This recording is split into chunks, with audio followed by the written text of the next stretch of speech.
A very pleasant good evening, everyone, and welcome to MotorSports Magazine from the Airborne Raceway in Plattsburgh. I'm Rick Knowles. Joining me is Steve Hayes. And Steve, we get set for the final program of the 1992 racing season, a program that is of quite importance to local driver Mark Lamberton.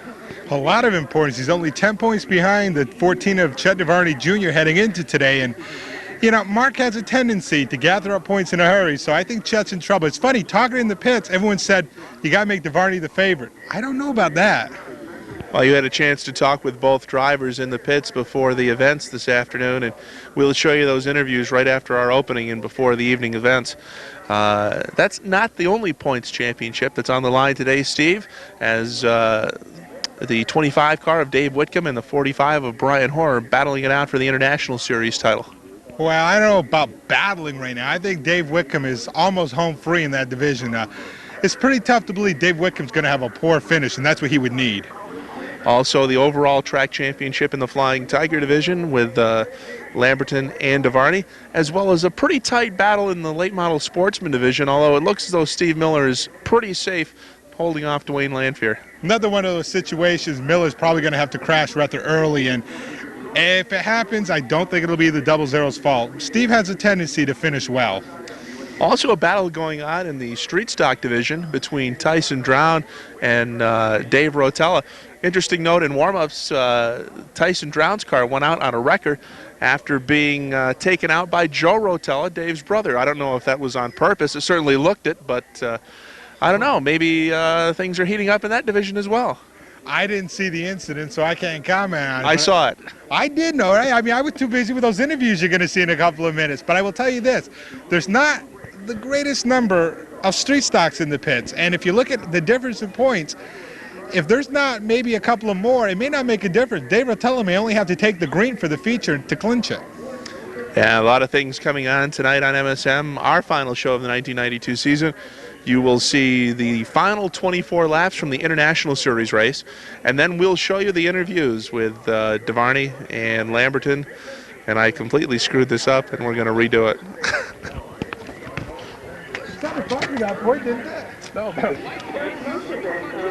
Very pleasant good evening, everyone, and welcome to MotorSports Magazine from the Airborne Raceway in Plattsburgh. I'm Rick Knowles. Joining me on the broadcast this evening, my colleague Steve Hayes. And Steve, it's point championship week here at Airborne. Well, 3 divisions here on a weekly basis, all 3 to be decided. No one is clinched yet, but there's a couple who are close. Let's talk about the street stock division first, where Dave Rotella has about a 40-point lead over Tyson Drown. And interesting to note, in warm-ups, Tyson Drown was taken out on a wrecker after an incident started by the 17 of Joe Rotella, Dave Rotella's brother. I didn't see it, so I can't comment. But the reason I didn't see it is because I did a couple of interviews, which you'll see in a while. But, you know, I don't know if it really makes a difference. There's not the biggest number of cars in the pits for the street stock division, and it's almost as if Dave Rotella has to take the green in the feature just to clinch. One thing we did learn, Tyson Drown, folks, is definitely left-handed. He threw his helmet, I'd say maybe 75, 80 miles an hour at the side of the car after the incident with Rotella. You know, that answers the question. When I was walking out of the pits, they were calling the drivers to the drivers' meeting. They had a sledgehammer on Tyson Drown's car and was pounding the front end. Now I think I know why.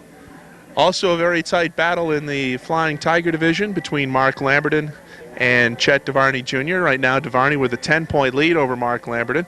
And as you know, 10 points is really not a heck of a lot to make up with points being awarded for heats, as well as the feature event here at Airborne. And you had a chance to talk with both those drivers. We'll hear those interviews later on in the program. What are your views? Who's going to take the title? Well, I'll tell you what. Chet DeVarney Jr. is a real nice guy. He's got some great finishes. He's been in victory lane here. But how can you count out Mark Lamberton? 10 points is nothing to that guy. And it's hard to believe that Mark Lamberton won't leave here with at least 10 points more than Chet DeVarney Jr. So you're picking Mark Lamberton to win the track championship? I will say, unless there's an incident which takes him out early, it's got to be Lamberton. I just don't see how he can lose. It's funny, in the pits, talking to some of the people, the drivers and officials, they think Chet DeVarney Jr. is the favorite. I don't know about that. This, folks, is coming from the same guy who just 2 weeks ago on this very same program was picking Robin Wood to win it over Lamberton. Well, I was picking Robin Wood until he got a left rear flat. You know, then all bets went out the window.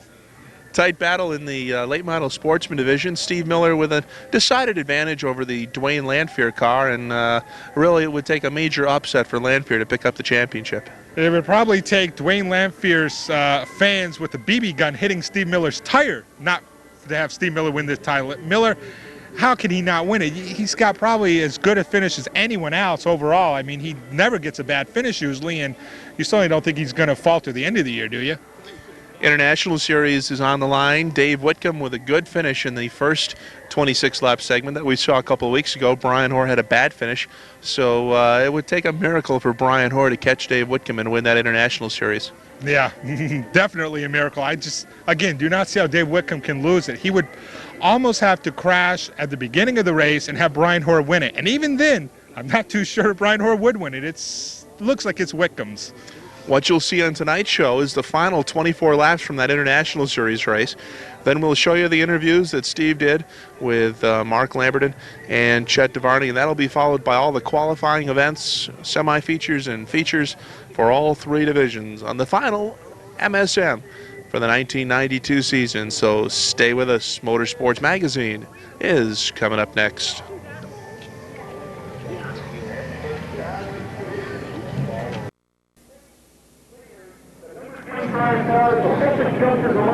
Getting ready to kick off the second segment of the J&J Discount International Series main event. 24 laps of scheduled distance, starting on the pole, the 17 of Lonnie Lackalade, and to his right, the number 1 of Red Mead. Row 2, dropping back down the third starting spot on the grid, the 40 of Dwayne Lanphier, and concluding that row, the 63 of Buck O'Branham. Row 3, the 13 of Richard Bootsy, and the 45 of Brian Hoare. Next, the 68 of Jim Sillian, on his right side, the number 8 of Ed Companion. Dropping back another row to the inside, the 42 of Tony Poisson, and completing the top 10, the 08 of Steve Minsky-Mitten. 32 cars will start. Steve Miller won the first segment. He is way in the back. 26 down, 24 the scheduled distance, as Lackalay and Mead leave out of 4 to take the green. Lonnie Lackalay stays in the top spot, drifts a bit high, shoves Red Mead off. Mead comes back down, but Dwayne Lanphier shuts the gap. Lackalay leading Mead and Dwayne Lanphier. Lanphier with the preferred groove as he does away with a one machine. Now sets his eyes on the lead. Dwayne Lanphier tucks to the inside, and Lonnie Lackalay's handling is questionable right now. The 17 drifts high, the 40 takes the lead. But caution on the speedway, take a look up here. 8 cars get tangled up among them. Tony Poisson, Jim Barton, Barry Schwartz was involved, as was Norman Andrews. 8 cars tangle up. We don't even get a lap in the books, and we'll start it all over again.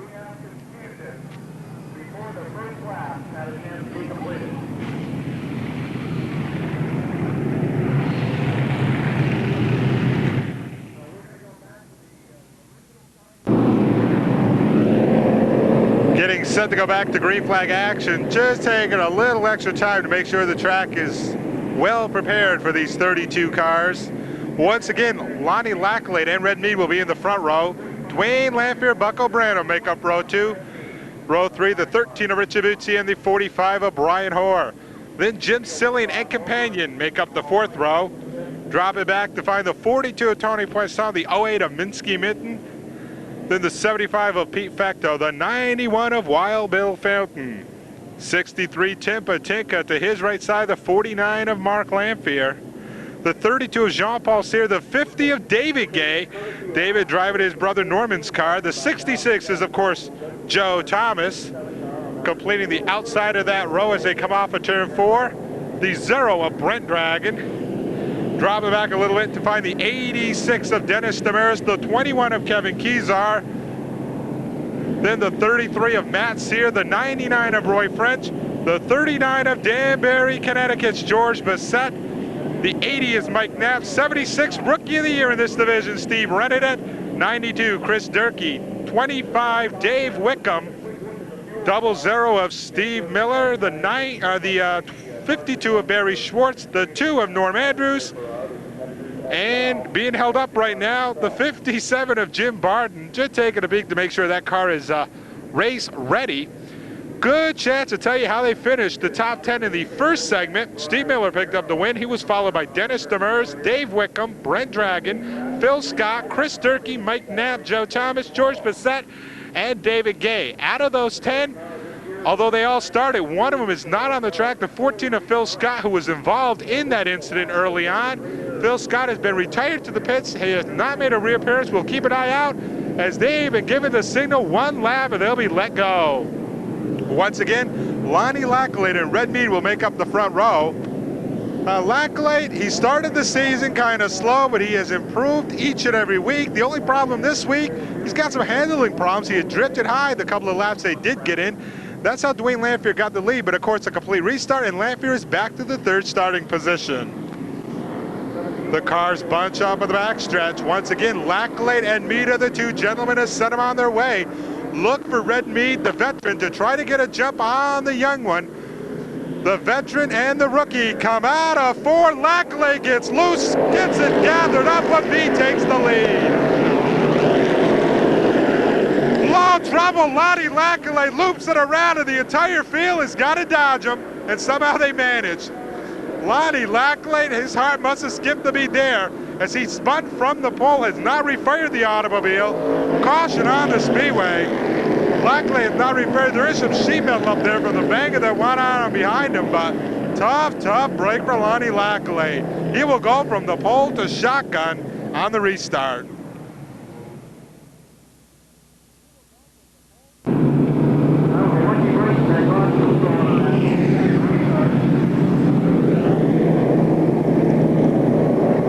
Getting ready to go back to green flag action, taking a peek at some of the fans in the stands tonight. Actually, I should say this afternoon. Now we pick up the field up in turn 2. Lights are off the top of the pace car, so we are ready to go with Red Mead and Dwayne Lanphier setting the pace. These cars have been out here 15 minutes. We are still waiting for the first official lap to be put in the record books. Red Mead and Dwayne Lanphier, two guys who will try to psych each other out, and two guys will probably not be able to do it. Two veterans take them to the green. And Dwayne Lanphier quickly asserts himself in the front of the pack. Mead back to second. Good battle for third. Brent up to the inside. Bootsy disposes of him. Now Silly with a 68 gets to the outside of Branham. They tighten up coming out of 4. The field going 3 wide coming out of the turn. Taking a look at the 83 of Tim Patinka, letting it all hang out. Patinka going on the high side. Joe Thomas gets sandwiched there between the 0 and the 83. Brent Dragon and Patinka both dispose of him. Right behind him, some more 3-wide action. Caution on the speedway again, another caution. Well, at least we did get a lap in the books that time. The reason for this caution is up short of turn 3. It's the 13 of Richard Bootsy. And yeah, there he is. Richard faced the wrong way in a one-way street. He is the cause for the third caution. We'll line him up and we'll restart it again. In the dry goods department, we have... With 1 lap down and 23 to go, it is still Dwayne Lanphier and Red Mead to set them on their way. Second row, Bucko Branham and Brian Hoare. A couple of guys that if you make a mistake, they'll capitalize on it in a hurry. And once again, Dwayne Lanphier simply destroys the field on the restart. Well, Red Mead tries to gather him in. Mead's going to lose second, though. Bucko takes second. Jim Silly followed him through the hall, and now Red Mead's going nowhere in a hurry. Brian Hoare ducks low. Car on the move. Could be 8 of Ed Companion. Companion has not had the best of seasons here, but he's trying to move out. Take a look at some of the cars that on the back, including Miller and Wickham. Miller's in trouble, lets it all hang loose and gathers it in. And Dave Wickham pulling alongside to get by, but Steve Miller almost bought out another caution there. Trouble, and this is big time. Kevin Kezar gets a piece of Chris Durkee. Cars scattering all over, including Barton, Lonnie Lacklade. That was a situation where Kezar came down, got a tap into the Durkee machine, and cars behind scattered all over.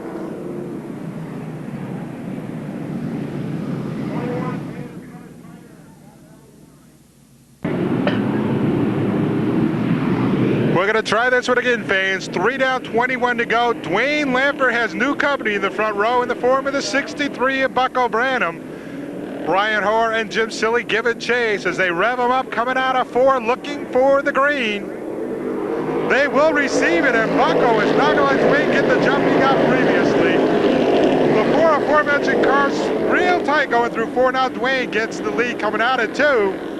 Brian Hoare trying to get inside of Bucko to take the second spot away. Bucko Branham, not the place he wants to be. He's got to get to the inside if he wants to go forward here. It is Lampfield, Brian Hoare. Battle for third. Silly taking it from Bucko. Red Mead currently rounds out the top 5. Going into this 8th and final International Series event, well, we got a car that gets loose up in 4 but gathers it back in. That was the 08 of Steve Minton. Going into this 8th and final International Series event, Dave Wickham had a 9-point lead on Brian Hoare, 19 points on Red Mead. But remember, Dave Wickham finished 3rd in the first segment. Brian Hoare and Doug and Red Mead were nowhere to be found in the top 10. So Dave Wickham has the advantage going into the second segment. Speaking of Dave Wickham, he is trying to pass as many cars as he can. Gets rid of a set, now works on the 76 machine of Renadette. And Dave Wickham is one car that is handling well in the high groove. He now sets his sights on Renadette. Next on the hit list, the 83 of Patinka. Every position Wickham gathers up on Mead and Hoare is an advantage for him to win the overall International Series title. Again, Dave Wickham simply following Tim Patinka through right now. Meanwhile, back up front, it is still Dwayne Lampier holding off Brian Hoare and Jim Silly.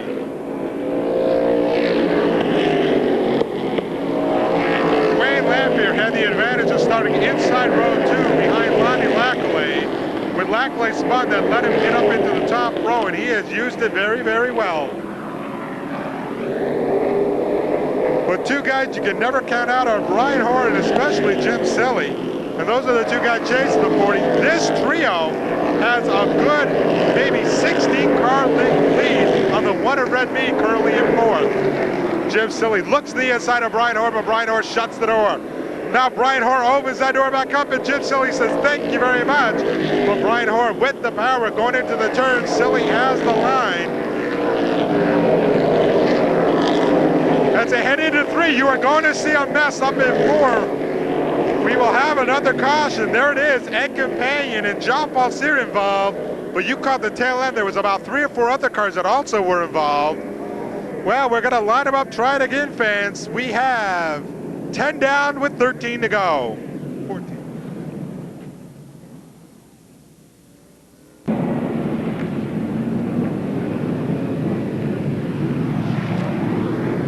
"11 laps down and 13 to go. We have a top 10 anyone would be envious of. Dwayne Lampier, Brian Hoare lead him to the stripe, followed by Jim Silly, Pete Fecto, Red Mead, Bucko Branham, Joe Thomas, Wild Bill Felton, Brent Dragon, and the 50 of David Gay. Dwayne Lampier trying to get a jump, and he does just that, and a big jump. A car and a half length lead at the stripe, but now the guys reel him in. Brian Hoare works to the outside with a 45. Brian Hoare driving this race. His father, Doug Hoare, sitting this one out. Jim Silly gets to the inside of the Hoare-mobile, almost gives him a tap to move him over. Now Brian Hoare is going to have trouble in the form of Pete Fecto. Pete Fecto's number 75 has worked out to the inside groove, and Brian Hoare is not going to be able to prevent him from passing unless he has the horsepower. Bit of a tap there coming out of 4, but everything's squared away. Look at the positions 4th and 8th there. Back up toward the front again. 75 Pete Fecto sporting about 8 car lengths to catch up to the top 2 of Lampier and Silly. Jim Silly looks to the outside of the 40 machine. Thinks, I can't snap. Now looks again to the outside. Dwayne Lampier has got to be confused. Where is that 68 going? It looks like Jim Silly wants to try to slingshot down, but Dwayne Lamphere is also thinking of that move and preventing him from doing so.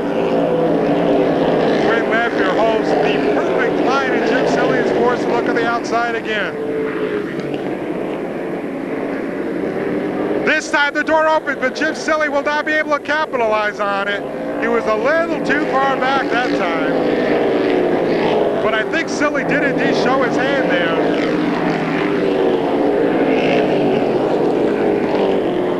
Great battle for the top spot. The 40 of Dwayne Lamphere held the points lead here at Airborne for many weeks until Miller took it from him. The guy behind him is 68 of Vermont's Jim Silly.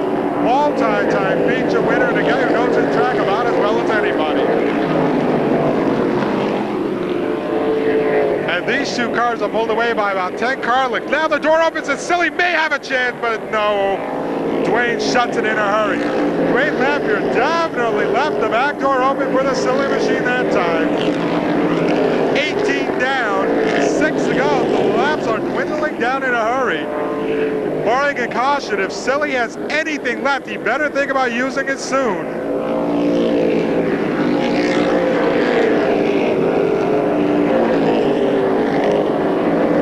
Jim Silly, a couple of car lengths back from the leader, Dwayne Lamphere. And it does not appear that Dwayne Lamphere is about ready to make a mistake in any way, shape, or form. Looks like he is going to force Jim Silly to race him on the high groove. Silly gets up to the back bumper, but there's no room, he has to lift.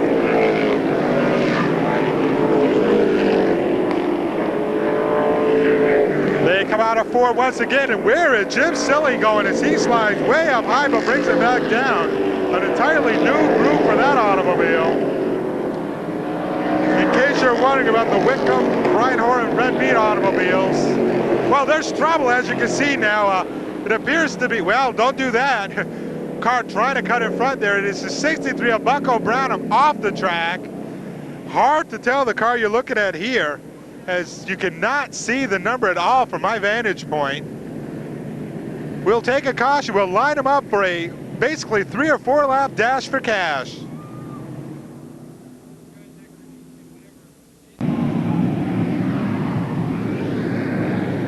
"20 laps down, only 4 remaining. Dwayne Lamphere, who has led most of the race, will start on the point with Jim Silly along to his right side. The second row, Pete Fecto and Brian Hoare. Third row, Joe Thomas and Brent Dragon. They come out of 4 to indeed receive the green. Lamphere and Silly side by side, door panel to door panel. Now Silly drifts up high, and Pete Fecto is closed in a hurry. Pete Fecto may be the dark horse candidate to pull off the surprise. Lamphere about 4 car lengths over the Fecto and Silly battle. Where are the top 3 in hunt for the international title? Scratch up. Reinhard runs 4th, Red Mead runs 7th, and Dave Wickham runs about 11th. Big pack of cars coming out there. The 25 of Dave Wickham. And if they finish like this, and I indeed am no mathematician, just as my colleague Rick Knowles, but I would say the 25 of Dave Wickham will indeed be the International Series champion. White flag is flying, and Dwayne Lamphere has 6 car lengths on the 75 of Fecto. Fecto has definitely pulled off a surprise here, working his way up to second, but he will not catch this man. He comes out of turn 4 for the final time to end the international season, and Dwayne Lamphere picks up the win. Pete Fecto second, Brian Hoare third, Jim Silly 4th, Joe Thomas up to a nice 5th. But once again, it is unofficial, but I would go on record to say that Dave Wickham is indeed the 92 International Series champion. Well, I'll tell you, Jim Silly tried. He couldn't get the job done. Then Brian Hoare had a shot, but the problem was Pete Fecto was in front of him, and Fecto's going nowhere except to finish second. It's Dwayne Lamphere. Did he pick up the victory? Once again, Dwayne started 3rd on the field. Once Lonnie Lackley spun early, it got him into the top row where he did battle with Red Mead. But once he got the lead, he never relinquished it. Dwayne Lamphere picks up the win. But really, the big story is the 25 of Dave Wickham, as he will be the 92 International Series champion. Good run for Dave. He won the 7th event of this series at the Beechridge Motor Speedway to take the lead from Brian Hoare. And as I said, he came in with a 9-point lead. He finished 3rd in the first segment. And although he was someplace near 10th or 11th this segment, that should be plenty. Dwayne Lanphier coming around after taking his pace lap with the checkered. It was a good race all over. It was a few too many cautions early on, but as I said, the story of the race is Dave Wickham winning it.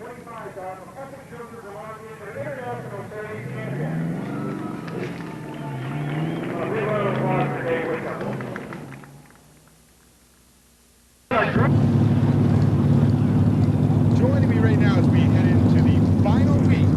Final race. Joining me this week on Motorsports Magazine is a guy who is not really nervous, but he's ready and raring to go for the final race here at Airborne for the 92 season. The guy who just happens to be leading the Flying Tiger division, but not by a whole lot. He drives the 14. You've seen him once this year on Motorsports Magazine, so he's got to make it a reappearance. Chet DeVarney Jr., welcome back to the show, Chet. Thanks for having me back. Well, when I say you're not leading the points by much, I'm not kidding. You're only 10 points ahead of the guy in 3rd, Mark Lamberton. And I skipped the guy in 2nd, Ron Weston, only because he's sitting out for this race. He cannot appear in this race. So basically, it's going to be a 10-point lead going into today's activities. And while you're our favorite, you also have to keep it in count that Mark has a tendency to gather up points in a hurry. Oh, yeah, he's real fast. I can't believe I'm favored for this. And tell you, it's too bad he got in an accident on the way here with his truck, so we're trying to help him fix it just so he can race with him. And Randy Anson's a close 4th. They're only 30 points out, so it's going to be really close. It's an excellent, tight division going to the last race. And Chet made mention of an accident, and I'm glad he mentioned that because on the way here to the races, Mark was involved in an accident. No injuries except to the hauler and the car. Now, the car should be ready to go with no problem. It had some radiator damage, some front-end damage when it got knocked around. And where do you think Mark checked for an additional spare radiator? This guy, the guy he's chasing in the point standings. And Chet had no problem with helping him out with the radiator, and that was a pretty good gesture on your part.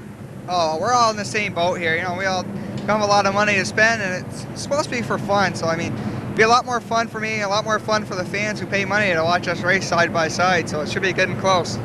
Well, I'll tell you, one additional factor going into today is there's a few cars who don't normally compete here. Some of the Vermont cars with no place to run. Thunder Road's close, so they came over here for the final race at Airborne. And you're used to them because Chet runs against them at Thunder Road all year. But Mark's been there a couple of times, so he knows what it's like. But the point is, for those Vermonters who haven't been over here a whole lot and may not be quite sure of the setup of the track, is that going to bother you at all? Maybe thinking, maybe I had better get too close behind this guy in case he's not set up right.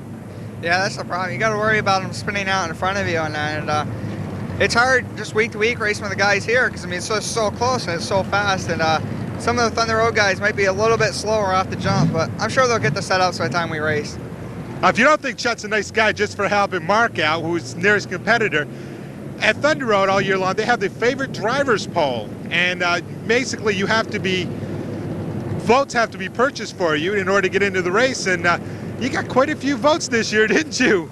Yeah, we got quite a few. I don't know, I just have the motto, you got to go in and have fun. And, you know, the fans are the ones that are paying us. And if you don't put on a show for them, they're not going to come back to watch you race. So you got to support them. Now, Chet is indeed one of the most popular drivers in the Tiger division over at Thunder Road, and he backed that up in that favorite drivers race. He came home second, which had to be a nice, pleasant, well, something nice for your fans who paid those, I guess, it's 5 cents a vote and got you into the race. You backed him up, you gave him a nice finish.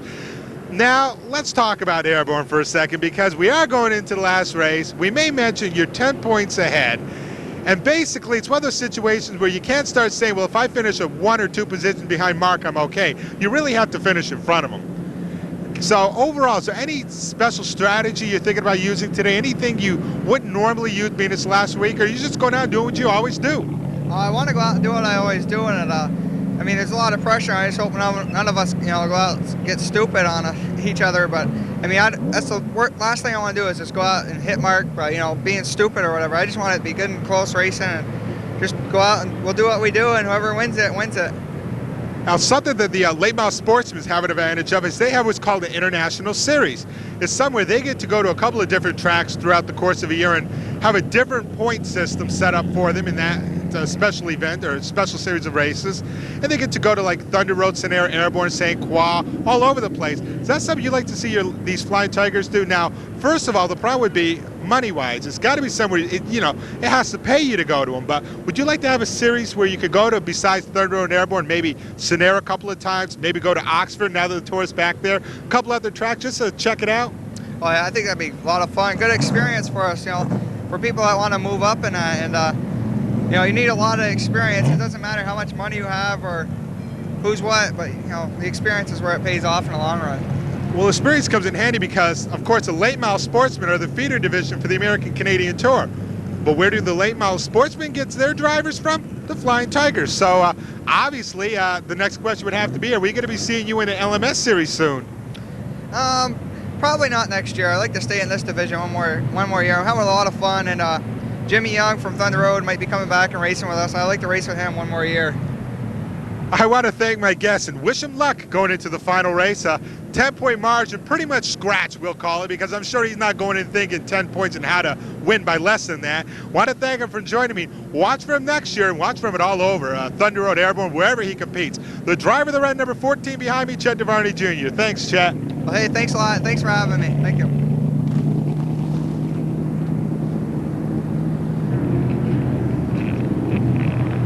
Joining me right now in MotorSports Magazine and making a reappearance, one of the more popular guys in the Flying Tiger division and a real popular guy as far as our fans of MotorSports Magazine goes. They're always asking us to talk to this guy. He drives a 29 Flying Tiger, and he's in quite a battle going into the final race of the season. He is but a mere 10 points behind the 14 of Chet DeVarney Jr., the driver of the 29, Mark Lamberton. Welcome to the show again, Mark. Thank you.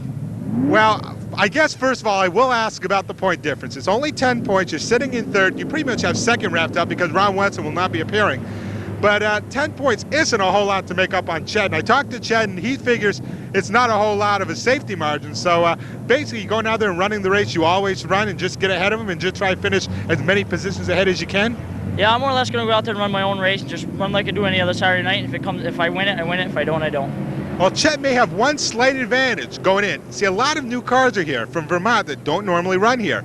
But Chet's used to him running at Thunder Road. He runs there at both tracks every week. Now, you've been over there once or twice this year, so you have seen them.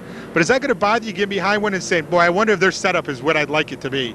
Well, hopefully when they come to the new track, they're going to start behind us anyway, so hopefully I won't have to look at them very much. Yeah, you could end up lapping him, though. He will have another problem, though, and it's not really going to be the car as much as maybe a little bit of worry when he first gets out there and checks out the car. You see, on his way here to the track, you had a bit of a problem. Why don't you tell him what happened? Yeah, we had a car pull out in front of us on the way down here, and I totaled my truck and totaled most of the race car, but due to all the help of everybody in the race at the racetrack here, we got it all back together, and hopefully it's going to work out all right. I'll tell you what, if Mark wins the track championship, which would not be a surprise, it's 99.9% Lamberton equipment and that 0.1% DeVarney, because, see, the radiator in this car is from the 14 machine. Yeah, Chet's been really good all year. I broke a rotor about 3 weeks ago, and I finished second behind Chet with Chet's rotor on the front. So Chet's parts usually work out pretty good in my car. I'll tell you, DeVarney will figure any way to get into a winner's circle. He even puts parts on other cars. I asked Chet something earlier, and I'm going to ask you the same question because I think his answer is going to be similar to Chet's. The late model division, they have the advantage of running the International Series. Basically, they go to 6 or 7 tracks, and it's a different point system, but they get to try out different tracks. Now, is that something you'd like to see the Flying Tigers do? First of all, obviously, money would be a factor because you have to make sure it's monetarily worth it, but would you like to go to maybe, I don't know, besides Thunder and Airborne, Sonera a couple times, Oxford, maybe a couple of the other tracks? Yeah, I'd like to travel around and try some different tracks. It'd be nice so when we do move up to late models that we could, have some experience in those tracks. When we do move up to late models, is that a prediction where we might see you next year, or is that maybe down the road a couple of years? That might be a couple of years. I don't know. It depends how money works out and sponsors make out this year. Now, sponsors hasn't really been a problem. You've added sponsors throughout the year, including the J&J discount sponsorship, I know. Let's look forward to 93 because obviously you're in the battle for the points championship, only 10 points behind Chet. Whether you finish first or second in the points, I'm sure it's not going to deject you. You'll still be back next year, but you have anything set up different for next year? Maybe a different car? You going with the same car, just maybe modifying it a little bit? Yeah, we think basically we just got to change the sheet metal. The car's been working really good here the last couple of weeks, so I hate to change very much on that. The only problem may be, Mark could be leading the point standings, except early this season we had a problem when you picked up a win, but they took it away from you in the tech area. It was a flimsy excuse, mind you, but they did take the win away. That would have been the points you need to be ahead of Chet going into today. You looking back on that saying, oh boy, I wish it hadn't happened now? Yeah, but that was basically my own fault. That was my call, so not much I can do about it now, so we let it go. All right, I want to thank my guest. A couple of reasons, because he joined me. Second of all, they're going to be calling the pit meeting for the final race this season in a few minutes, so I don't want to hold him up. The driver, the number 29, Mark Lamberton, should be no surprise. You don't see him on camera, but Chet DeVarney Jr. is standing here listening to us. So I want to thank Mark for joining me. Thanks, Mark. Thank you.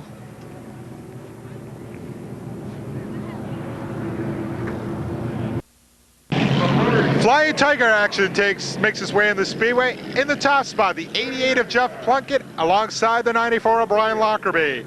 Row 2 to the inside, the 79 of rookie Ernie Holmes. On the outside, the 31 of Jim McComb. Row 3, the 49 of Kevin Sorrell, and the 48 of Lee Morrison. Row 4, the 65, Crash Craddock, and the 18 of Brad Duquette. Rounding out the field, Bill Sawyer. The 86, which is Bob Woods, the 0 of Mark Barnier, and the 32 of Ricky Dennis. If you want to keep your eye on a car, the 32 of Ricky Dennis tore up Thunder Road. If he drives Airborne half as well as he did Thunder Road, Ricky Dennis will be a man with a mission here tonight. Cars get a bit squirrely. There is that 32 car that I mentioned, Ricky Dennis. A newcomer to Airborne, but boy, can he get the job done. He's running a track twice the size he's used to, but Dennis really tore up Thunder Road, so he is expected to do well here at Airborne. I'll tell you what, though, as Brian Lockerbie may be the leader, the guy who I would definitely consider to pick up the win in this field will be the 18 of Brad Duquette. Now, Brad Duquette is a guy who tends to get the job done when he needs to, and he definitely has an opportunity. Right now, Duquette in fourth, battling for third. He runs outside the 48 of Lee Morrison. Good chance of Duquette as he takes third, but Morrison now sets his sights on the 31 of Jim McComb.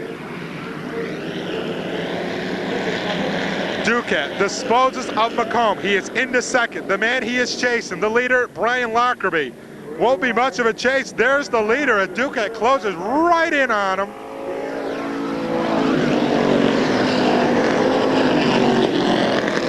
They just completed 3 laps. The distance is 8. And right now, Duquette, a car length behind Lockerbie. The other car I told you about, Ricky Dennis, has moved into 5th. But, boy, Duquette is really moving. Hey, I'm glad I mentioned him. I look pretty good right now.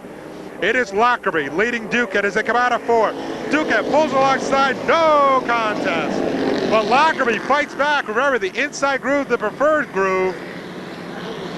Duquette gets in front. Will he be able to tuck down? That is the question. Not this time. Lockerbie lets up. Duquette has his opportunity. He ducks to the inside, but Keane, look at this. I told you to keep an eye on Ricky Dennis. Dennis takes second in a very unusual way. Trouble, Lockerbie gets squirrely. He collects Lee Morrison. Mark Barnier goes for a hayride. Kevin Sorrell spins right in front of Ernie Holmes. Sorrell almost got a head-on collision going there. Everything is squared away with the exception of Kevin Sorrell, who has not refired the 49. And we have been greeted with a black flag of the speedway. I believe it was given to Lee Morrison. Lee Morrison was just given a black. The pace car threw on its light, but did not come out of the track. Apparently there'll be no confusion. Meanwhile, let's pick up the leaders as they enter their final lap. Brad Duquette, 3 car lengths on Ricky Dennis. It is strictly a 2-car battle. I mentioned Ricky Dennis, I mentioned Brad Duquette. Those are the 2 cars going for the win. Brad Duquette, who has really come of age here the last few weeks. Dennis gets to the inside, it'll be close, but not close enough. Half a car length win for the 18 of Brad Duquette. Ricky Dennis, a very respectable second on his first visit here. And what is this up in 4? Bob Wood, Crash Craddock, Ernie Holmes, they all bend some metal together. Well, that was not a pretty one, fans, but let's hope that's not a sign of some things to come today, as they really crashed them up quite severely. Once again, your top 5, Duquette, Dennis, Sawyer, McComb, and Holmes.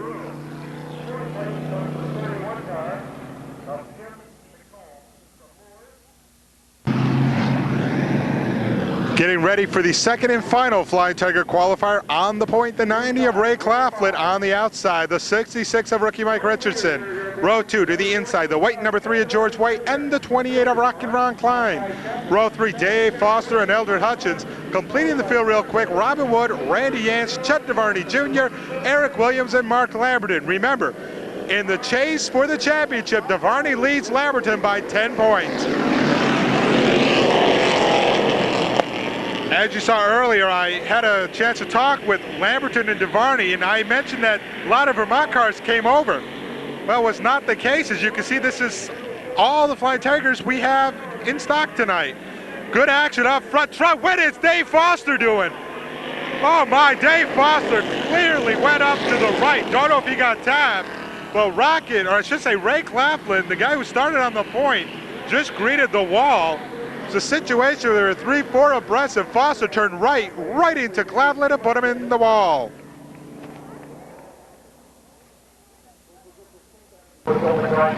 Getting ready for the restart with only 1 lap down and 7 to go. George White and Mike Richardson occupy the front row. Rock and Ron and Eldred Hutchins make up row 2. Randy Yance and Eric Williams in row 3. Mark Lamberton, Robin Wood, row 4. Chet DeVarney Jr., Dave Foster complete the 10 cars remaining on the speedway. Like I was saying before, very disappointing the car count. It's about 20 Tigers in attendance. Fall foliage weekend there was over 30, so kind of disappointing. A lot of them didn't come over.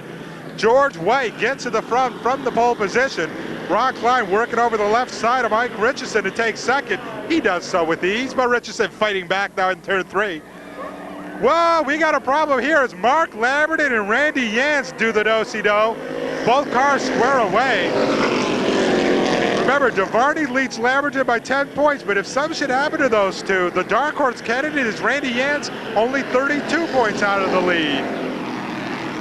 Back up front, the white 3 of George White. Leading the 28 of Ron Klein. Klein drifting way high, brings it down, but that opens the door for Eric Williams, who takes second. Behind him, 3 wide action with Robin Wood on the high groove. Robin wisely tucked down behind Hutchins now. And Wood decides he's going to give it another shot. Across the track, Richardson, Hutchins, and Wood.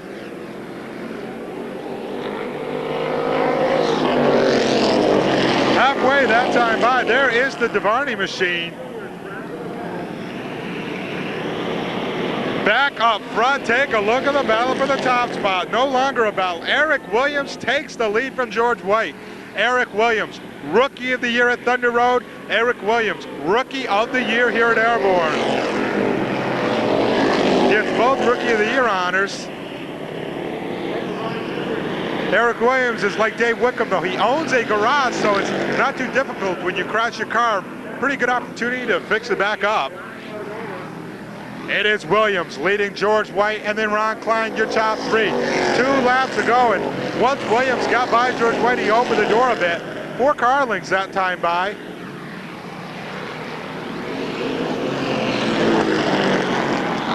Even though Lamberton was involved in an incident with Randy Yance, he is only 3 positions behind the DeVarney machine, so there won't be a whole lot of difference in points. Last lap for the second and final qualifier. Williams may lead it. He has maybe a dozen car lengths on the 3 of George White, who has about 4 car lengths on Rock and Ron Klein. Everybody is watching DeVarney and Lamberton. Where will they finish? I'll tell you where Eric Williams will finish first. Williams wins it. White second, Klein third, Wood fourth, DeVarney fifth, followed by Hutchins, Foster, Richardson, Lamberton, and Yance.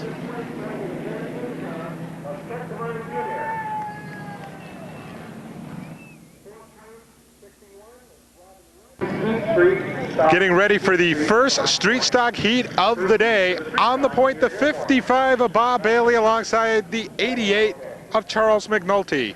Row 2, the 75 of Sparky LePan, the 69 of Ed Drake. Row 3, the 23 of Chris Ida, the 2 of Mark Brusso. Row 4, Robert Haynes, and the 16 of Dave Wilcox. Rounding out the field, Fred Fleury, and the 31 of Doug Shepard. Billy McNulty lead up to the stripe with Ed Drake trying to split him at the start. And the Maniacs of the Motorway are underway. Oh, I'm going to hear about that one. Trouble. McNulty's all over the place, loops it around, but gets avoided by everybody. I have no idea if he'll yeah, he does refire the car. No caution on the speedway. Back up front, Bailey leads Ed Drake, but Drake all over the bumper. But Bob Bailey has a new strategy. Let's lay down a smoke screen. Bailey pitting the automobile because he is smoking all over the place. That allows Ed Drake to take over the lead. Mark Brusso runs second. Sparky LePan sits third. Sparky, he's been a surprise the last couple of races. He has improved drastically.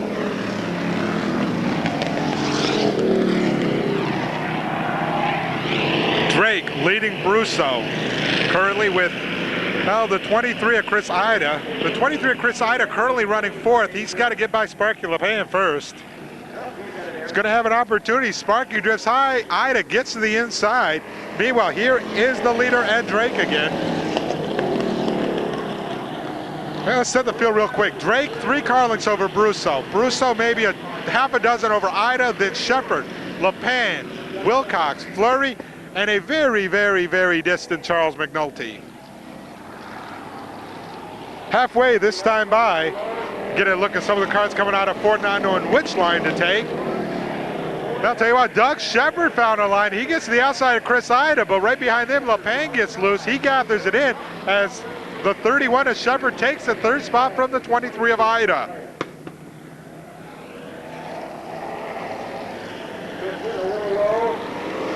The 2 of Mark Brusso here runs second. He has got his hands full with the 31 of Doug Shepard. There is a 23 of Ida. Now the 31 of Shepard has it over and takes it. Here comes Ida on the inside. Ida tried to get 2 at once, did not work. But all this battling for second has allowed Ed Drake here to get about a straightaway lead. 2 laps to go for Ed Drake with the 69. It appears that Ed Drake will indeed pick up the win, but we have a lap and a half, and a lot can happen in a lap and a half, especially in this division. Last time around for the 69, Ed Drake. Excellent battle for second heating up, however, but Drake is a pretty safe margin in front of the guys running for second.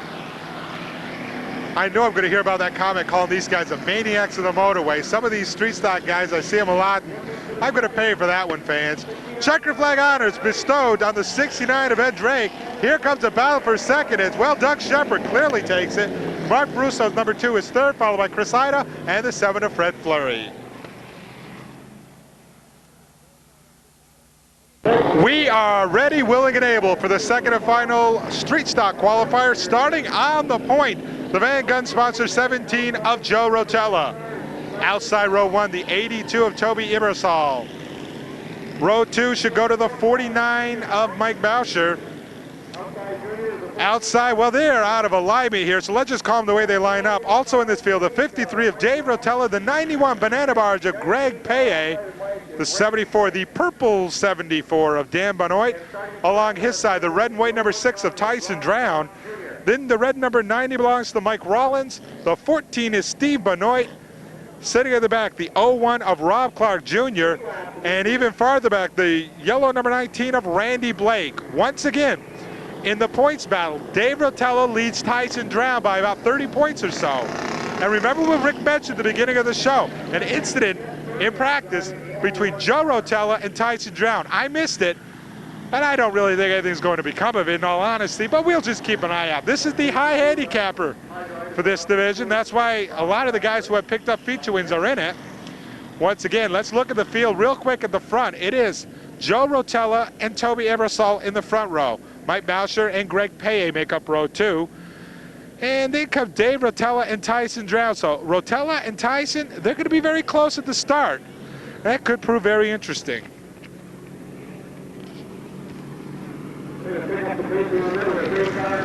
As a matter of fact, I get a chance to look at the points right now, and I can tell you Dave Rotella is 40 points ahead of Tyson Drown, and 40 points is basically an eternity, I'd say.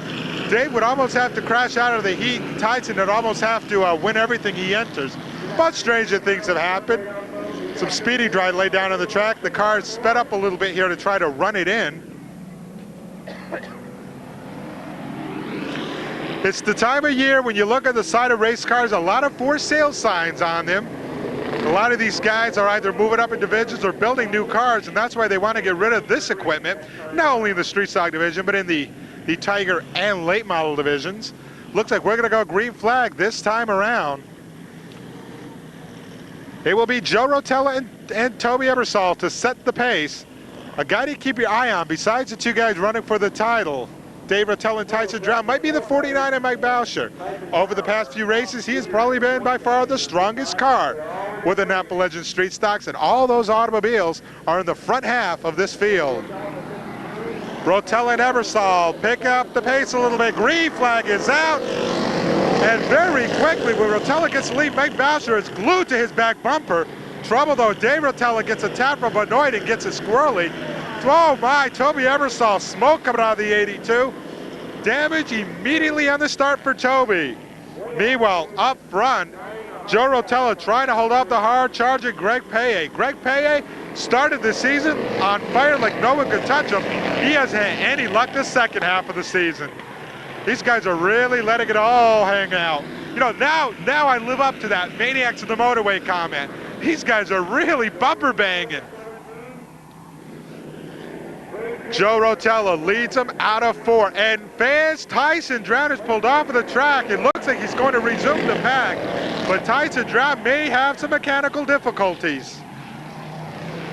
It is Joe Rotella leading. Look at the battle for second between the yellow 49 and the yellow 91.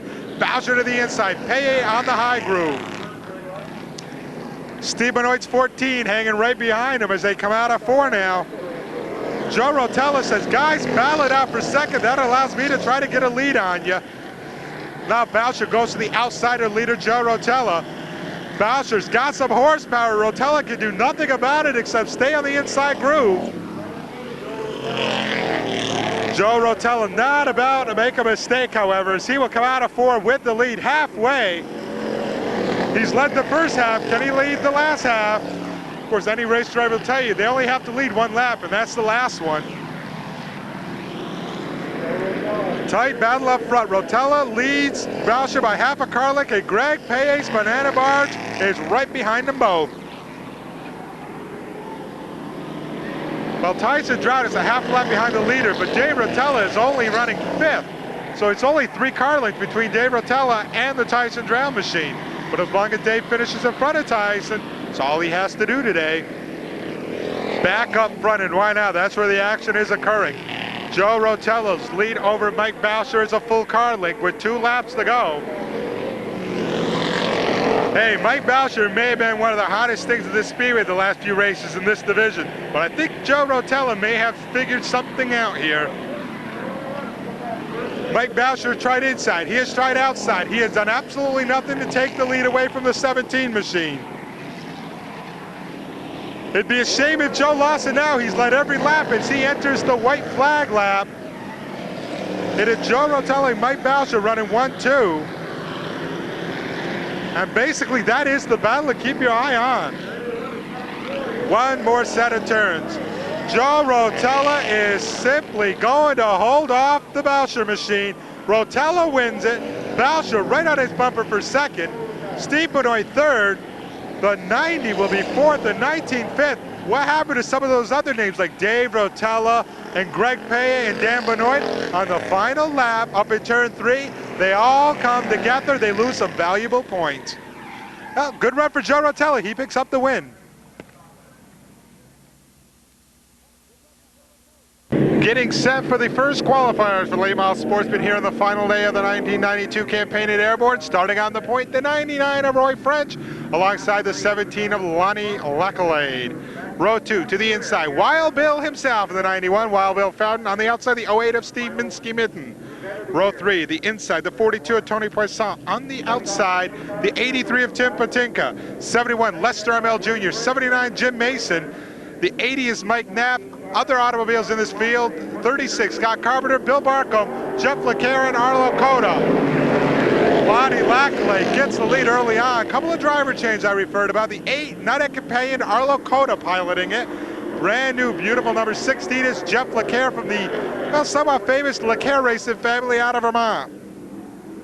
Roy French and Lonnie Lackalay staying side by side the complete lap. French with the lead of the stripe that time by Wild Bill found all over the back end of the 99. Gives him a little tap to tell him he's there and lets up. Look here, a scratch at Lackalay. Moves to the outside but drifts a bit high. Can he come down? Not like that, he can. The 17 of Lonnie Lackalay lost traction, gets a piece of Bill Fountain 91. Bill continues, and for the second time today, Lonnie Lackalay loses it, loops it around when he's in front of the field. Yellow flag is out, caution's out for Lackalay. Lonnie is playing dangerously. You spin in front of a field enough times, sooner or later, you pay heavily for it. We'll line him up and try it again.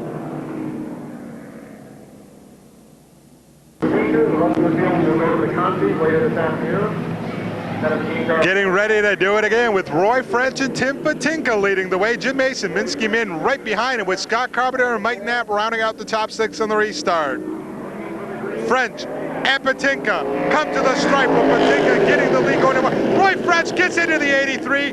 Patinka squares it back around, but Roy French really gave him quite a jolt. That's going to allow the 79 of Jim Mason to try to take second away. We'll have to wait and see if Patinka took kindly to that move. He gets back behind the 99. Roy French, he hasn't led a whole lot, but he's led the first couple here in this event. Patinka runs second on the high side. Mason is tucked under him in third.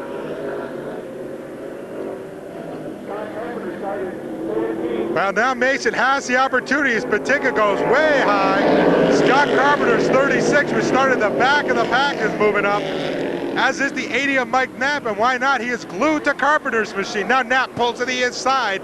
Patinka will be 3 wide in this mess. Knapp, Carpenter, Patinka, the way they line them up, Patinka wisely backs off as they all get the halfway side. I'll be honest, fans, I did not expect Roy French to be this competitive. We have got a problem in turn 2. We'll get to it later. The leaders here are up in 3. Now Mason gets loose. Carpenter loses traction. Oh my, we've got 2 incidents in 2 parts of the track. You saw turn 4. What you did see up in 3 was Tim Patinka and Minsky Min destroying the front end of their machines. We have 2 separate incidents. It'll take a while to clean up the track. Turn 2 and turn 3 are both messed up, so we'll line them up and try it again.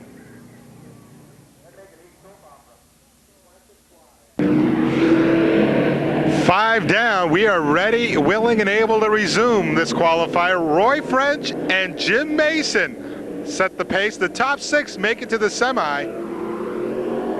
Couple of Vermont horseshoes right behind him, the 36 of Carpenter, the 80 of Mike Knapp, however. For you fans who may not remember Scott Carpenter, competed here at Airborne last year pretty much all season, raced primarily Thundero this year, but once this year, had the ride in the Danny Beam's own 77 ACT car, but then again, who didn't? That car's had a lot of different drivers this year. Roy French and Jim Mason are really doing battle up front. Roy French has not looked strong at all this year, but boy, he turned things around. Your top 6, the 6 that would automatically transfer in order: French, Mason, Carpenter, Knapp, Fountain, and Lackalay. Mike Knapp and Bill Fountain have it coming together. Now Bill Fountain gets to the inside of Knapp, and Jim Mason is going back from 2nd to 5th. Bill Fountain is not ready to give up an inside groove. Knapp gets to the outside of Carpenter. Fountain is going to try to figure a way to get by both, but Roy French is the surprise leader with 2 to go. Let's see if he can hold off the charging Carpenter machine. Scott Carpenter, with that car, looks up as good as most people, I'll tell you. And although he's not been here a lot this year, battle for 3rd. Ooh, Mason almost made it 3-way, but wisely backed off. Last lap around, and Carpenter was inches from the wall. You've heard the phrase, letting it all hang out. That's what Scott did that time out of 4. Roy French is in line to pick up the heat win. That is the upset of the day. But look at the battle for 2nd. Wild Bill to the inside of Carpenter. Carpenter gets wide. French wins it. Trouble at the stripe, and Mike Knapp is hard into the wall. Mike Knapp hit the wall with such force he literally went up and over the screen. The 80 of Mike Knapp, the hardest hit this season. Wild Bill Fountain quickly getting out of the automobile. There has to be some concern for Knapp. But I'll tell you, Mike Knapp came down on Wild Bill. It was a situation where Fallon did nothing to cause that. Knapp got loose, came into Bill, bounced off, and hit the wall with a terrific shot. Obviously, we were hoping for Mike Knapp is A-OK. He hit the wall at an angle that he may not be more than shaken up. But that was a horrific hit.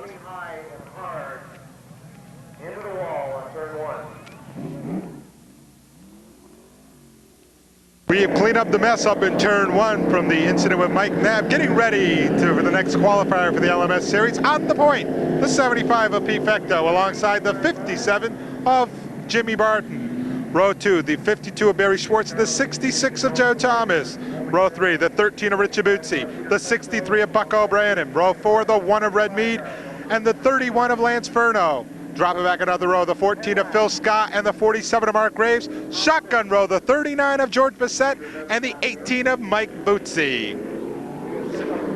Fecto and Barton come out of 4 and get the green.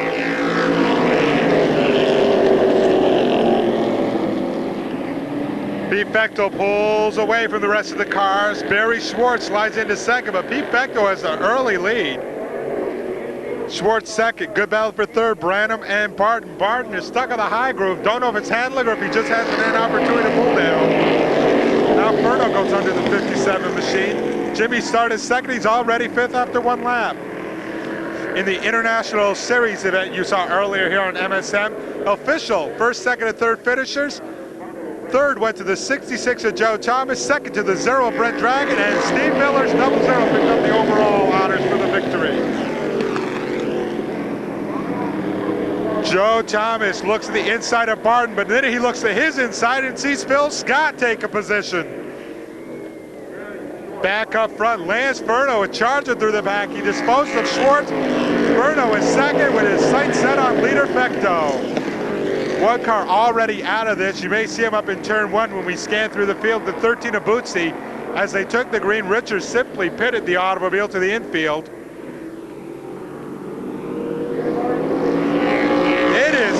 Fecto, who surprised us with the second place finish in the second segment of the International Series event, leading the way over the 31 of Lance Furno. Lance Furno is hoping that this today goes a little bit better than his Heroes Racing season, Ben. Lance Furno is probably the world's biggest Dale Earnhardt fan, and we all know Dale Earnhardt has not had a very good year with the Winston Cup. Lance Furno closes the gap on this man, Pete Fecto. Fecto leads by about 2.5 car lengths. There's a 75, and yeah, there's that black 31 right behind him. These two guys have a straightaway lead on the 52 of Barry Schwartz in third. Lance Furno is able to close in, but Pete Fecto seems to get a little muster when he needs it and pull away. Furno gets him in the turns, Fecto pulls away in the stretches.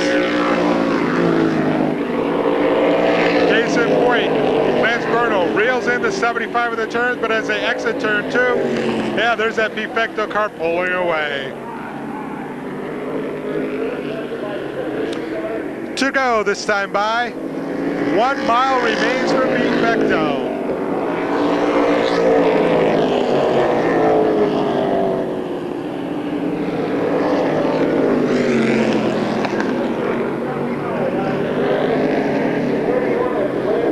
Pete Fecto can't do much else to just simply continue what he's doing. He started on the point, he took the lead early, he has led every lap since, and he is in his final lap. Furno runs second, Phil Scott third, followed by Barry Schwartz, George Bissett, and Buck O'Brien. But none of those other guys have a chance at catching these two. He comes out of 4 for the final time. Pete Fecto picks up the win with Lance Furno second. Other qualifiers for the feature. The semi, Phil Scott, Barry Schwartz, George Bissett, and then Buck O'Brien.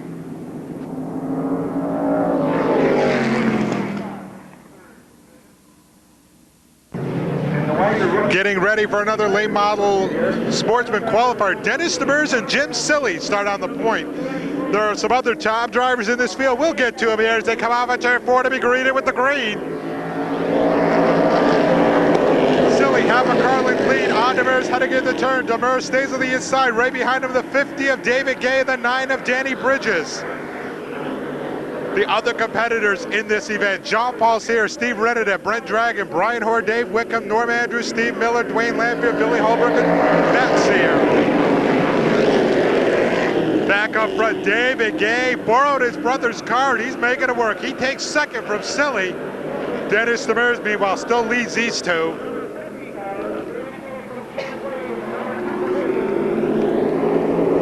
Good look at some of the cars coming out of four there, now heading into one. David Gay holds off, Silly gets the spot.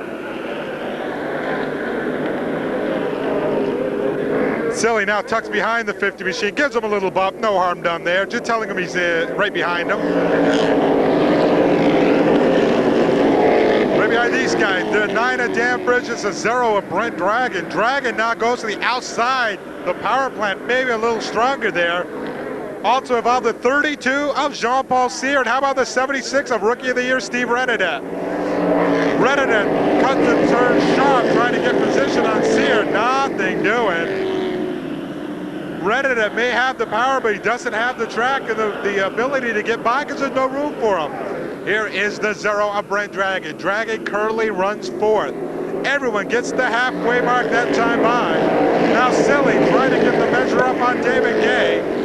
Not going to be able to do it. David holds him off that time. Tell you, a car on the move is Steve Reddit. He's finally gotten freed. He's working his way up through the back a bit. Here's your leader, Dennis Demers, heading out of 4. You saw the guy running second, Dave Gay, right behind him. Dennis has picked up a couple of feature wins here at Airborne, hoping to end the 92 season at Airborne with the victory. Meanwhile, behind him, Jim Silly catches Dave Gay by surprise and takes second. Beautiful pass on the inside. Now Brent Dragon is behind the 50 machine. Brent Dragon saw how Jim Silly got by. He's going to try to duplicate it. He does. May not be as much catching David by surprise as maybe a little handling going away in that car. Can't believe David opened the door twice like that in a row. 2 laps to go for Demers. Now there is a 50 car. Let's see if it drifts high. It does not appear like it's going to. There is your leader, Dennis Demers. Jim Silly is behind him by, oh, maybe 6 car lengths. So it looks like Dennis will be able to hold him off for the final lap coming up here. Besides, Jim Silly has other problems. He has to hold off a hard charger, Brent Dragon. Keep your eye on the leader, Dennis Demers.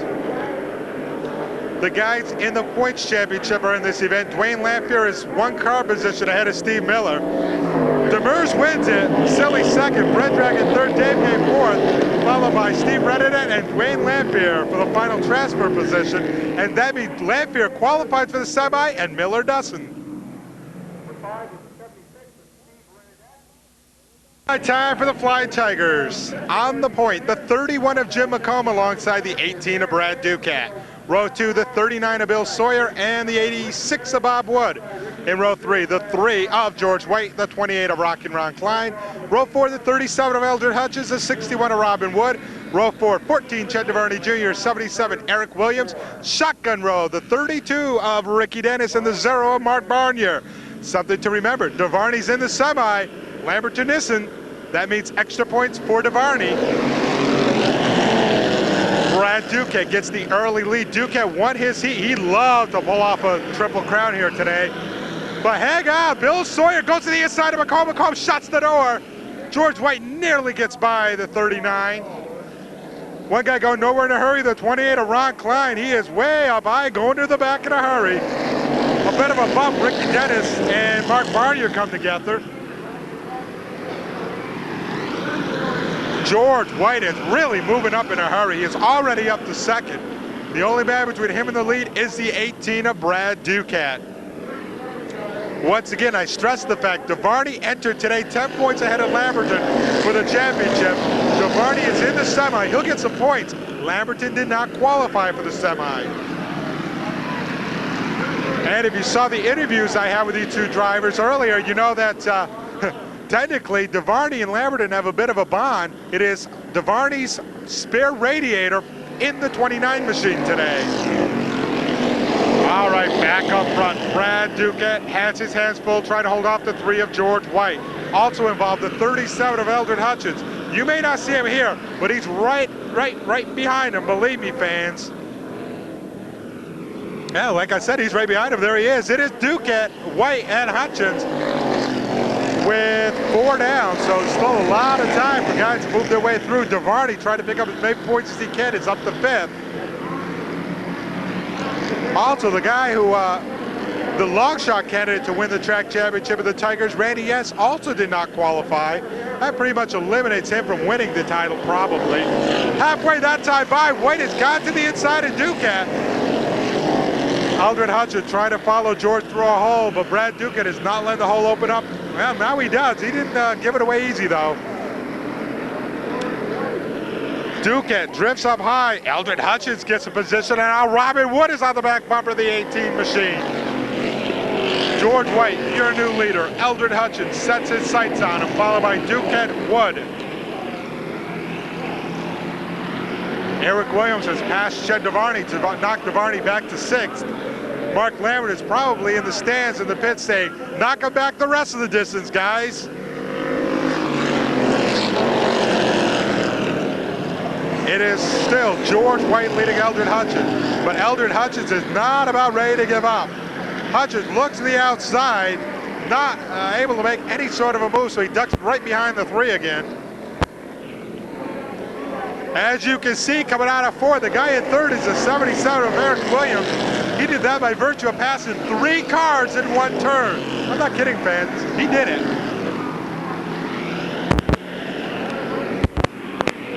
George White leading Eldred Hutchins, but Eldred Hutchins has become the pursued now as the 77 of Eric Williams is right on his back bumper.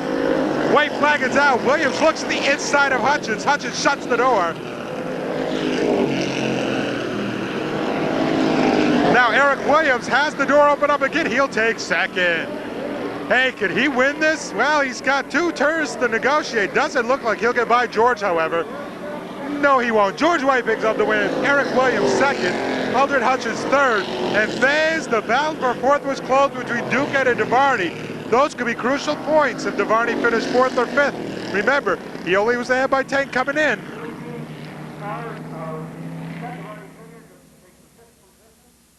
When he goes around, you see his knees up above the ears. Getting set for the Flying Tiger main event, the final one of the 92-year. Bit of dramatics on the starting line. Chet DeVarney Jr., your points leader, got ready to fire the car. He didn't fire. He looks at some drivers. Let me have your car. Finally, Ricky Dennis in the 32 gave him the car. So Ricky Dennis, this automobile is piloted by Chet DeVarney Jr. and trouble on the start of the race. You're looking at Ernie Holmes and Brian Lockerbie. Ray Clapland, Mike Richardson tangled up. They both refire, no caution. Back up front, let's look at the field. 79, Ernie Holmes. 94, Brian Lockerbie. 49 is Kevin Sorrell. 31, Jim McComb. Your top 4 as they come storming out of 4. Mark Lamberton has got to stay a few positions ahead of Chet DeVarney Jr., but don't look for the 14. DeVarney is in Ricky Dennis's 32. Remember, Lamberton's car has DeVarney's radiator in it too.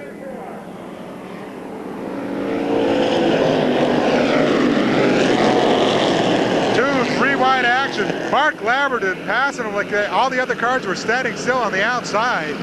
Lamberton is moving up in a hurry. DeVarney, on the other hand, is mired in traffic. Also keep in mind, DeVarney is rather tall. Rick Dennis is a bit shorter, so probably a little uncomfortable for Chet in that 32. Boy, Mark Lamberton is already up to about 9th right now, and he does not look like he is going to give up at all. The 29 machine, like he shot out of a cannon, passing him left and right. Look at the traffic coming out of 4, fans, including Lamberton right up next to the wall, and Bill Sawyer gave him no room. Now Dave Fonser gets behind Lamberton, but Fonser, he loses traction. I'm sure Lamberton isn't the only car he can handle out there, but he's handling pretty well. Mark is up to 5th. Trouble up in 4, you can see it clearly. We have got 4 cars entangled. 2 of them finally come together. Morrison and Sawyer, no caution on the speedway. Boy, could that have been detrimental to Chet DeVarney's hopes. In the points battle, Lamberton runs 5th. DeVarney runs 11th. Traffic for the leaders, and I mean heavy-duty traffic. Here's Lamberton coming out of turn 4. Mark is right now up to third. Mark Lamberton running third. The 94 is second. He disposes of Brian Lockerbie, and the only car between Mark Lamberton and the lead is the 79 of Ernie Holmes. Lamberton is second. DeVarney is about 10th or 11th. If it ended now, I would say Lamberton probably would clinch it. But remember, DeVarney does not have to finish in front of Lamberton, just not too far behind. 8 laps in the record book. This time out, your leader is the 29 machine of Mark Lamberton. Lamberton could lap the field entirely, but his biggest thing is making sure DeVarney finishes a few positions behind him. There is DeVarney in the 32 machine. That 32 machine runs 6th right now. Scratch that, he runs 7th right now.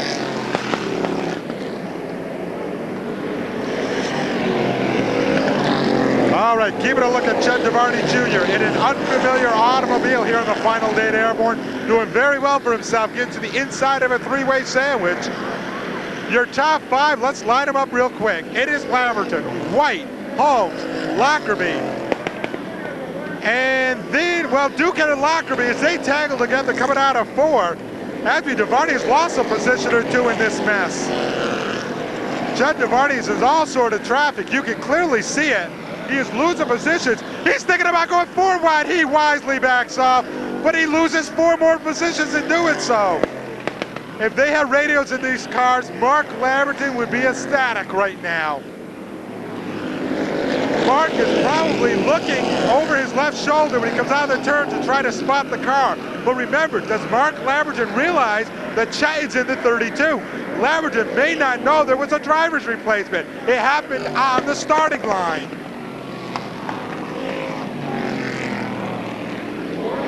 Keep your eye on this mess, and what else can you call it? Chet DeVarney is having no luck whatsoever getting through traffic. He fell from when he was running about 6th all the way back to about 11th or 12th.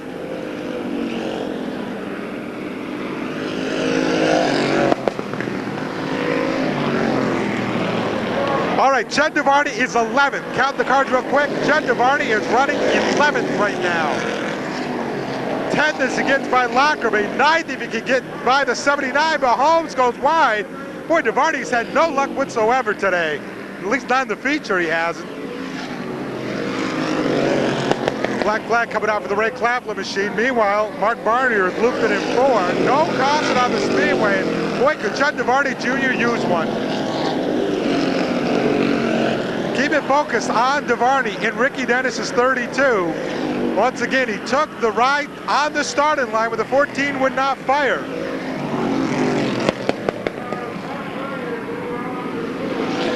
Mark Lamberton is a good half a backstretch lead on George White. George White has a half a lap on Randy Yans, so you can see that there definitely needs to be a caution for DeVarney to even find Mark Lamberton on the track.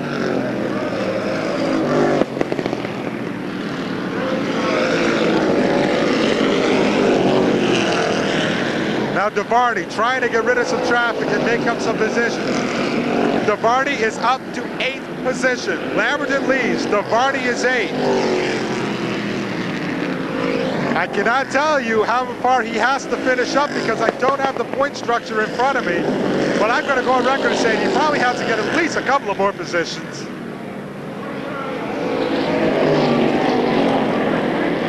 The next car on DeVarney's hit list is the 28 of Rock and Ron.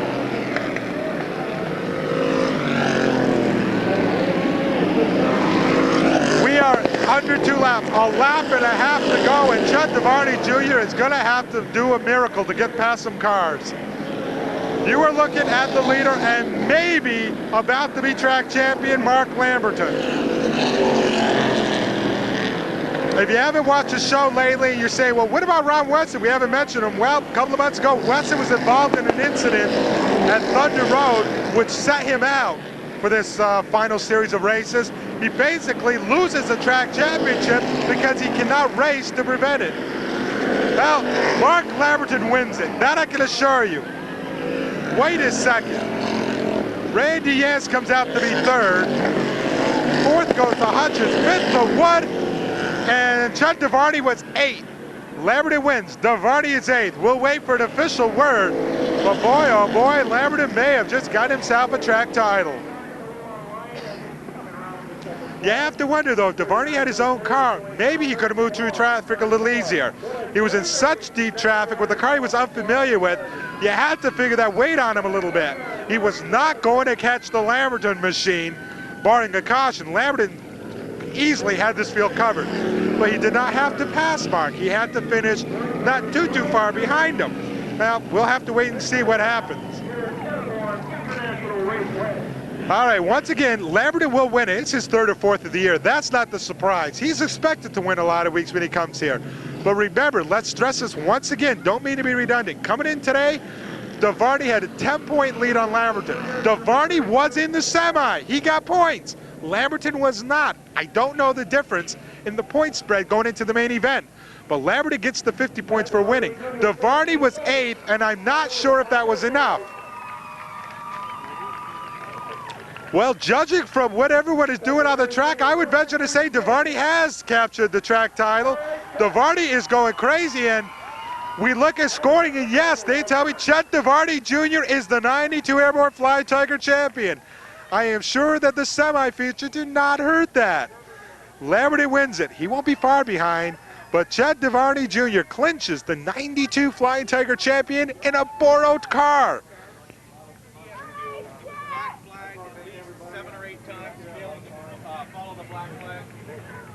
All right, congratulations to Randy Yance out of High Park, Vermont, our third place finisher. Today in the fly section, we now talk to George White. Come on over here, George. Haven't seen too much of you in Dixieland, but you had a strong run today. You're running very well. Well, George White will be third. Or scratch that. Randy Yance will be third. George White will be second. Mark Lamberton will be the winner for the final 92 Flying Tiger feature here at Airborne. But there is a big crowd at the stripe, and it is to congratulate the 14 driver, Chet DeVarney Jr., for clinching the 92 Airborne title. Except for the final LMS race of the 92 season at Airborne. The honor of starting on the pole goes to the 99 of Roy French. Outside, starting second, the 17 of Lonnie Lackalade. Row 2 to the inside, the 91 of Wild Bill Fountain, and on the outside, the 52 of Barry Schwartz. Row 3, the 75 of Pete Vecto, and the 63 of Buck O'Brien. Row 4 to the inside, the 66 is Joe Thomas. To his right side, the 1 of Red Mead. Completing the top 10, the 31 of Lance Furno, and the 68 of Jim Silly. Next in line goes to the 86 of Dennis Demers, then the 50 of David Gay, followed by Steve Reddidet, the 45 of Brian Hoare. Other notables we'll get to him as French and Lackalay come off of turn 4, looking to pick up the pace and throw out the green. Roy French surprises by winning earlier. Let's see if he can continue that streak. Barry Schwartz, Lonnie Lackalay bumper bagging, and Buck O'Brien trying to thread the needle with a 63. Buck O'Brien right in the middle of the sandwich, coming out of turn 4, looking for racer room, gets a little loose, collects it back up. Good enough to move into 5th. Actually, oh, we got trouble. Silly and Schwartz come together. Red Mead was stuck right behind him. Mead losing all sorts of positions. Look at Dave Wickham cut through traffic with a 25, though. Back up near the front now. Well, caution on the speedway. Caution is for Wild Bill Fountain, who looped the 91 in turn 3 and unable to fire. Now gets it going, but it's going to bring out the first caution.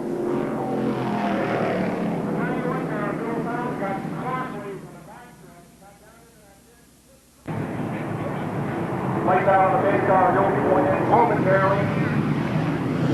1 lap down and 24 cars ready to go. Roy French, Lonnie Lackalade in the first row. Pete Vecto, Joe Thomas, row 2. Lance Furno, Dennis Demers, Barry Schwartz, Steve Renetta, Jim Silly, and David Gay round out the top 10 on the restart. They are off, and Lonnie Lackalade gets the jump on Roy French. And I mean in a big way. Now remember, there it is. I was going to say Lackalay keeps spinning in front of the field, right on cue. Also involved Barry Schwartz, Lance Furno, as well as a 1 of Red Mead. 3 times Lacklade has been in front, and all 3 times he's lost it and looped it in front of the field. Miraculously, though, he has not been in contact with anyone. Top break for Schwartz. Still only 1 lap in the record books. It's going to be Pete Fecto and Joe Thomas sending them on their way this time. Remember the battle for the points title coming in today. Steve Miller, 32 or so points, about 40 points, whatever, in front of the 40 of Dwayne Lamphere, but there was a dead heat for third between Brian Hoare and Dave Whitcomb. Both the guys still have something to decide. Good action up front on this restart. Pete Fecto and Joe Thomas set them out side by side. Right behind him, Dennis Demers and Steve Renetta do the same. Pete Fecto holding the car down low, getting a view of the cars coming out of the turn. There's the 39 of George Bissett. Once again, hats off to this guy. He lives in Danbury, Connecticut. He's made all of the International Series races. Back up front, Pete Fecto, half a car length, less than that now on Joe Thomas. Dennis Demers is ready to strike on the inside with the 86. Dennis has done struck fans. He gets the inside of Thomas, and Joe has no place to go but in back of him. Demers moves up to second. Jim Silly's right behind him, trying to also come through that hole opened up. Thomas won't be able to prevent it. Right behind them, Brian Hoare, Steve Renetta getting a little loose, but gathering it back up. Dwayne Lamphere and Steve Miller, the 2 guys in the points battle, are right behind them.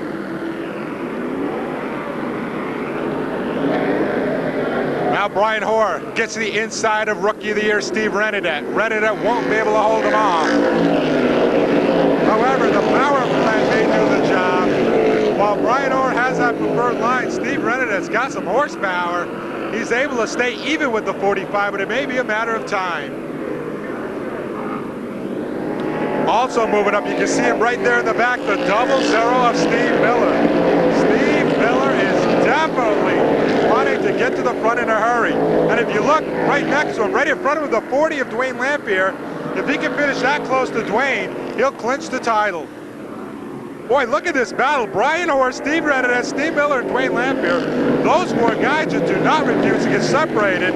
But they're going to line up. We have a caution on the speedway. And there's a reason. The 14 of Phil Scott got together with Barry Schwartz. Schwartz fired it. Scott's laying still.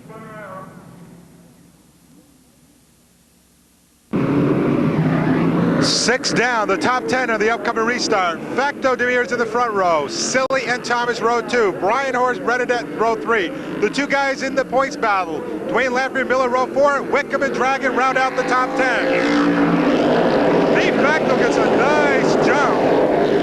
Fecto stays in the lead with Demers second. Looking back just a little bit, and why not? There is that impressive 00 machine of Miller. Currently working the outside of the Brian Hoare 45. These guys battling for the 5th spot. Miller hoping to follow the 76 of Renetta through. Meanwhile, Brian Hoare trying to follow Joe Thomas through. I don't think Steve Miller's been on the inside groove yet this race. He is determined to stay outside and let it work for him. And why not? It is doing just that. It's working very well. Miller now gets past Joe Thomas. That is the 5th spot. Miller gets loose, and look at Brian Hoare making it 3 wide. They stack him up. Brian hits the brakes. Wise move on Brian's part there. Meanwhile, the leader, Pete Fecto, went flying off of the track. That's one way to lose the lead. Pete Fecto goes flying off of the track, takes himself out of the lead, and gives it to Jim Silly. There is your leader, Jim Silly. The battle for second, Steve Renetta, is tucked right to the inside of Dennis Demers. Dennis Demers won't hold off Renetta. Steve got him his first feature win here at Airborne a couple of races ago. And Steve Miller has broke or something. Well, Miller was in trouble, refired the car, but he is not looking good right now as the yellow comes out for the 75 of Fecto, which is not moved. We'll line him up and try it again.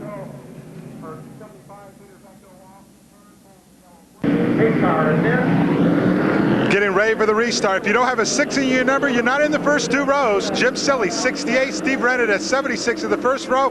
86 Demers, 66 Thomas in the second row. Maybe an omen after 10 laps. The guy who started them, Jim Silly, is leading the race on the restart. Silly and Renetta run very close, but they lay off of each other. The guy right behind him waiting for them both to make a mistake in order to capitalize. The 86 of Dennis Demers. Demers and Reddit have contact. They squared away. Once again, the entire field was behind him, so that could have been a catastrophe. That last caution came just the right time for Miller. I told you that it looked like he broke. Well, he didn't break. He had a flat tire. Had he been forced to stay out there under green, he'd have lost a bunch of positions, as well as a bunch of points that Dwayne Lampkin. Speaking of Dwayne, there he is doing battle with Joe Thomas. Dwayne right now runs in the 7th position. Miller back about 10 positions farther, so Miller's got to make a little bit of a move, I'm afraid. Dwayne Lampkin gets behind the 25 of David Wickham.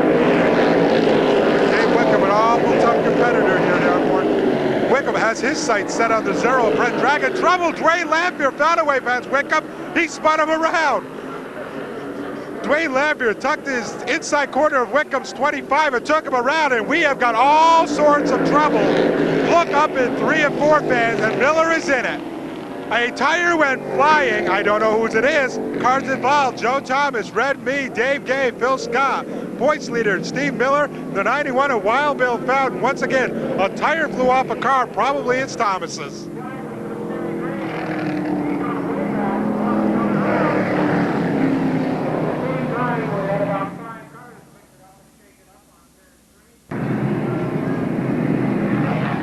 We have 13 laps in the record books, and we also have Jim Silly and Steve Reddit once again leading them on the restart.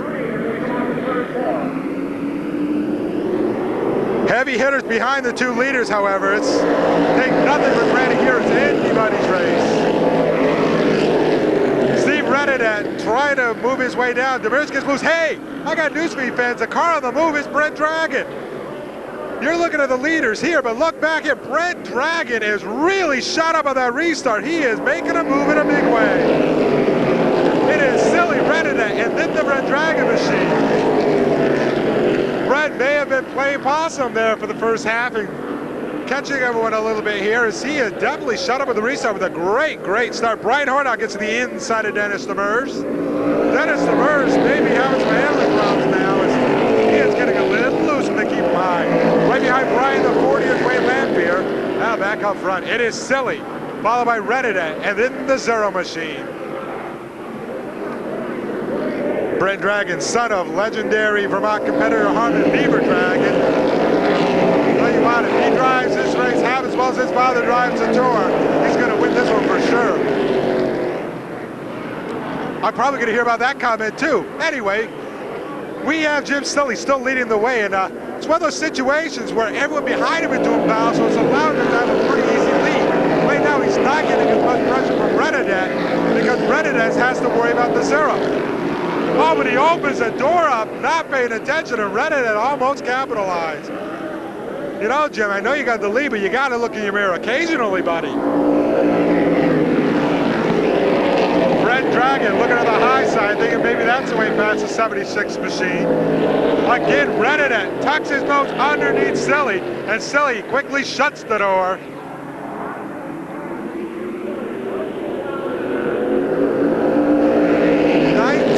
Down, so laps aren't dwindling in a hurry. Your top 5 is separating themselves from the field a little bit. They are in order. Silly, Reddit, Dragon, Brian Horn, and Dwayne Lamphere. Next time by, there'll be 5 to go. Taking a peek at the 40 machine here in the battle for the championship. Lamphere runs 5th.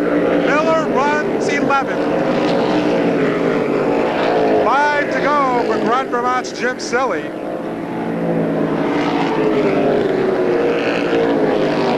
Good run also for Steve Reddit. I mentioned a little while ago, he picked up his first feature win here at Airborne a few races ago. Would love to end the season on a winning note. Remember, last year, the guy who won the final feature in the big division here, which used to be the Flying Tigers, was Ken Stockwell. Stockwell this year went to the American Canadian Tour. And that would have been Stockwell's first win in the division.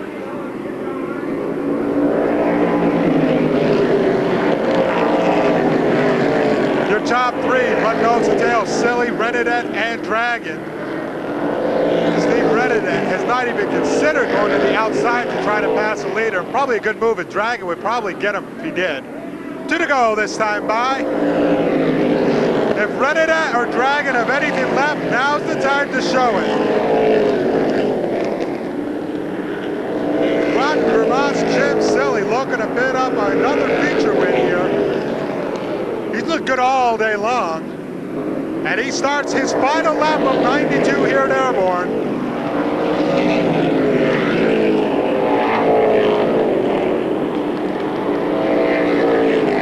Jim Selly holding the low line. Steve Reddit can do nothing about it. Mark Lampier, 40, he's going wide. He's going to try slingshot. Silly wins it. Reddit at second. Dragon third. Reinhorn fourth. Dwayne Lampier fifth.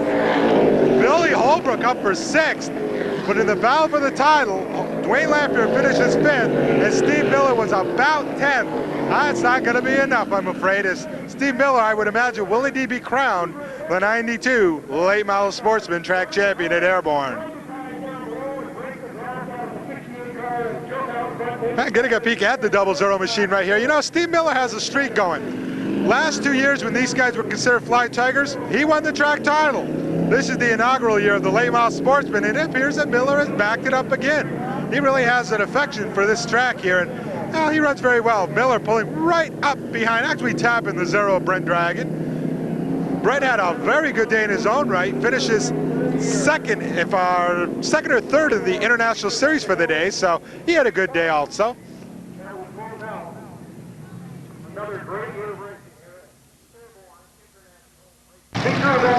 One more race in the 1992 Airborne campaign. We give it to the maniacs of the motorway themselves, the Napa Legend Street Stocks. 15 laps, Bob Bailey and Charles McNulty set the pace. And fans, with all winning to fix them, this could be a crash 'em up, bang 'em up event. McNulty gets the jump on Bailey right behind him. The 69 of Ed Drake, the 2 of Mark Brusso, the 23 of Chris Ida. And we have got all kinds of action early on. McNulty, who took the lead, lost it in 2, and he's going to the back of the pack in a hurry. Moving up, however, that 49 of Mike Boucher, what's new. Right next to the 78 of Rotella, they had a great battle in their heat. Rotella beating Boucher to the stripe. In the points battle, Dave Rotella with a healthy margin over the 6 of Tyson Brown. Take a look a little bit farther back in the pack here. Doug Shepard with the third. We got trouble right behind him. As you can see, Greg Paye and Dave Rotella come together. Paye is going to fire it up. He'll spin it back around. No caution on the speedway.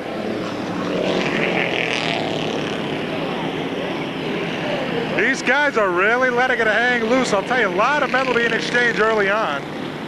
Fighting our way back up through the back into the front. Ed Drake, who won the qualifier in his division, is leading this event. Drake, well, we got trouble now coming out of 4. Dolomite, tough hit for the 16 of Dave. The 16 of Dave Wilcox. Wilcox right at the stripe. Going to bring out the caution, I'm afraid.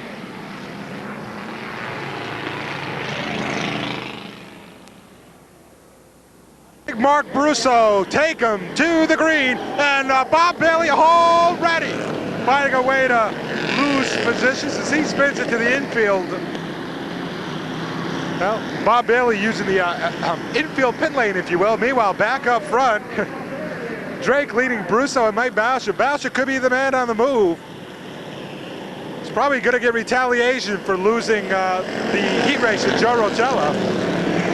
Boucher gets to the inside of Mark Brusso in the battle for second. Everyone chasing the 69 of Drake.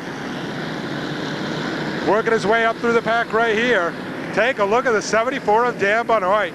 Benoit, the purple 74, is really letting it all hang out right now. Cars come by to complete another lap. That's 5 down and 10 to go. It is Drake, Boucher, Benoit, Brusso, and Steve Benoit, your top 5. Taking a look at the action for second here. The 74 is Dan Benoit. The 49 is Mike Boucher. They are going to put him side by side in turn 1. Now Boucher has other thoughts. He cuts in front of the 74, shuts the door in a big hurry. Where are the title contenders? Dave Rotella 2 spots ahead of Tyson Drown. Ed Drake may be leading this, but those 2 guys behind him probably are going to start reeling him in very, very soon. Looking a little farther back, positions 3 through 6, Steve Benoit, Joe Rotella, Mark Russo here. Now back up to 49 of Mike Boucher. Funny, Mike Boucher missed 1 week. It was a double points race. Had he been here and won that, he'd be leading the points going in today, no doubt about it. I'll tell you what, they just can't seem to get up with the 69 today. Ed Drake has really got something going with that 69 machine. Like the 99 in the late models, Roy French, Drake showing a lot of promise today on the last day of the season. Now he's got his hands full. Mike Boucher gets to the outside, tucks back behind him, right on the back bumper of the 69. Now pulls back to the outside. Ed Drake has no idea where the assault's coming from. Boucher is right to his right side, right behind those two, the 74 of Benoit, the 14 of Benoit. Boucher and Drake, door pal. The two Benoits are right behind him. Drake loses traction. That gives Mike the chance, but he can't capitalize. And now Drake loses all sorts of traction, loses the lead.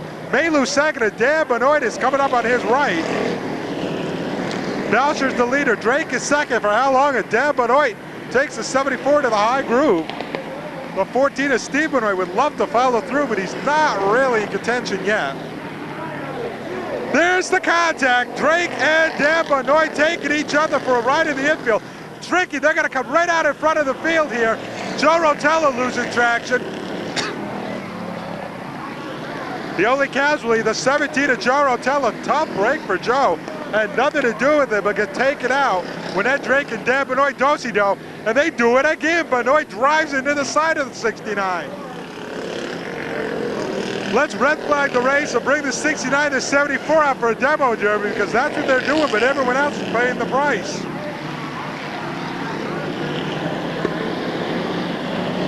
Well, we'll try to realign the field. Mike Boucher, with 2 laps to go, has a 15 car length lead over Steve Benoit. Dan Benoit runs third. Ed Drake fourth. Mark Russo fifth.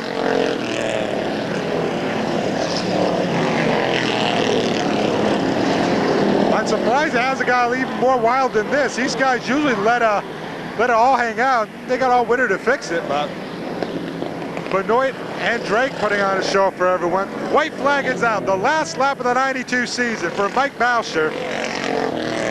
He is looking to pick up another feature win. His nearest competitor, Steve Benoit, not really close at all. Boucher would have to lose it on his own or have something happen to that car. And from where he is right now in turn 4, he could probably coast home. Picking up the win, the final race of the season at Airborne in 92. Mike Boucher, second to Steve Benoit, third to Dan Benoit, fourth to Ed Drake, fifth to your points champion, Dave Rotella. Now, all the cars scatter as they get the checkered. Good chance to congratulate the 53, Dave Rotella. He did indeed get the job done. Didn't have to really get that good a finish, but he finished in front of the 6. Certainly good enough to clinch the 92 Napa Legend Street Stock title here at Airborne.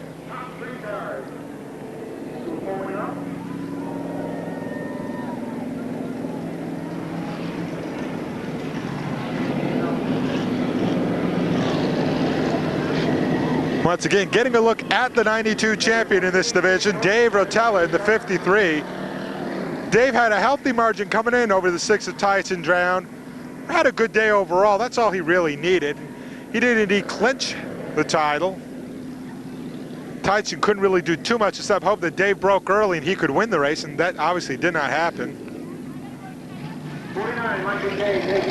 Then the final checker flag honored lap of the season goes to Mike Boucher with a 49. As he circles for, I don't know, the 3rd or 4th time this year. Good run for Mike, and congratulations to Rotella. That's going to wrap up the final MSM for the 1992 season. And as we saw throughout the program, Steve, some great races to wrap up the show. And the track champions have been crowned in the Flying Tigers. It's Steve Miller. I take that back. In the late model sportsman, it's Steve Miller. In the Flying Tigers, Chet DeVarney. And in the street stock division, it's your buddy, Mr. Rotella. Hey, Dave did well. As a matter of fact, not only were the track champions crowned, but so were the J&J Discount Rookie of the Years. Dave Rotella not only wins the title, he wins Rookie of the Year. What's wrong? Rookie of the Years? Rookie of the Year. You said Rookie of the Years. That's it. Well, Steve, that's going to wrap up MotorSports Magazine for the 1992 season, as well as the racing card here at Airborne. And the track champions in all three divisions crowned tonight. Steve Miller picks up the championship in the late model sportsman division, his second consecutive track championship here at Airborne. Last year he won the Flying Tigers. This year's Flying Tiger championship goes to Chet DeVarney Jr. by a matter of a couple of points over Mark Lamberton, and Dave Rotella picks up the win in the street stocks. They all had a good year, and they proved it by winning their respective track championships. That also crowned the J&J Discount Rookie of the Year in all three divisions. In the late model sportsman, it was Steve Renadette. In the Flying Tigers, it was Eric Williams, and he won the Rookie of the Year over at Thunder Road too. And not only did Dave Rotella win the track title, he won the Rookie of the Year. Well, we saw some good races to wrap up 1992 in the Flying Tiger feature. We saw Dave Whitcomb pick up a International Series championship. Steve Miller got the victory in that race. And in the regular scheduled race, well, it was a good run between Jim Silly and Steve Renadette, but Silly was there when it counted. I'll tell you, the guy who surprised me, though, was Brent Dragon. He really kind of came out of nowhere at the end of that race. Maybe if they had a few more laps, maybe Brent Dragon could have been in the winner's circle, but he can't complain. He was in the top three for both the International Series race today and the regular feature. Mark Lamberton wins the feature pretty easily in the Flying Tiger division as, well, we pretty much stopped following him after the first 5 or 6 laps and kept our eye focused on the 32 car of DeVarney. And, well, good run for Lamberton, and I'm sure he's looking forward to 1993. Oh, I know he's looking forward to 93. I'm sure he wants to come back and win, of course, the track championship in this Flying Tiger division in 93. But, you know, not only was it a good run for Mark, but it was a good run for Chet DeVarney when you consider he was in Ricky Dennis's car. Nice run for Mike Bushy to win the street stock feature to wrap up the 93 season. Didn't do too much at the beginning of the year, but boy, he was a top contender at the end of the season. Yeah, if his first half could have been anywhere near what his second half was, he'd have ran away with this and clinched it several weeks ago. But, you know, it's one of those things that he didn't have the car hooked up at the beginning of the year. Maybe 93 he will. Well, we'll have to wait and see. We want to thank a few people as this is our final show. We want to thank the people and the staff here at the Airborne International Raceway in Plattsburgh, as well as the Frogtown International Speedway in Hogansburg, New York, and the Star Speedway in Epping, New Hampshire, and also the Lee USA Speedway. Those are 4 of the tracks that we filmed this year, and we thank everybody at those tracks for making our stay so enjoyable. We want to thank some people that have worked on the camera for us, Greg Zindler and Rob Knowles. Rob has done some camera work for us on our New Hampshire trips.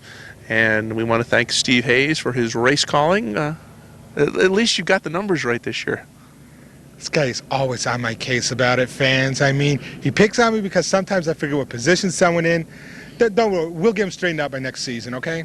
The best part of this whole season, Steve, was when you were calling a race earlier. Not tonight, but it was, well, maybe a month and a half ago, and you said there was 1 lap to go when the race was over. Well, you know, hey, I was pumped up. I wanted more racing. I guess I was hoping they'd just keep running them out there. I don't know. Well, hopefully we will be back in the 1993 season. As of right now, we're not all that sure whether we will be back or not. If you do like the show and if you do want to see us back, drop us a line at MSM Productions, 46 South Prospect Avenue in Plattsburgh, New York, or you can give us a call at 561-3883. Or Steve, what's your number? Well, I'm never home. I've got an answer machine, so why don't you just drop me a line at Post Office Box 380 in Morrisonville. Zip there is 12962. See, folks, you can't even remember his own phone number. So until 1993, for MotorSports Magazine, we want to also remind you that we still have the high school football game of the week on Wednesday and Thursday nights. Coming up next week, we're going to have a couple of battles. Ticonderoga will take on Seton Catholic Wednesday night. And on Thursday night, we'll have the game between the Peru Indians and the Saranac Chiefs. For Steve Hayes, I'm Rick Knowles. Have a good night, everybody.